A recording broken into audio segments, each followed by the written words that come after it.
L'Union européenne dévoile une stratégie migratoire sur 5 ans avec des centres de retour à l'étranger. Suivez ce reportage.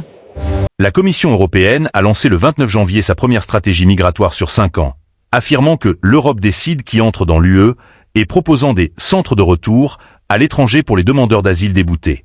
La stratégie reconnaît que seuls 25% environ des migrants sous le coup d'une obligation de quitter le territoire partent effectivement et propose au moins 81 milliards d'euros de financement pour les affaires intérieures pour 2028 à 2034, parallèlement au pacte sur la migration et l'asile qui entrera en vigueur en juin 2026. Amnesty International et plus de 100 organisations ont critiqué cette approche pour les risques de violation des droits humains qu'elle comporte, les défenseurs des droits avertissant que les centres de retour pourraient conduire au refoulement de demandeurs d'asile vers des pays dangereux. Plusieurs États membres de l'Union européenne ont accueilli favorablement la stratégie, estimant qu'elle pourrait renforcer la crédibilité des politiques migratoires et améliorer la coopération avec les pays tiers.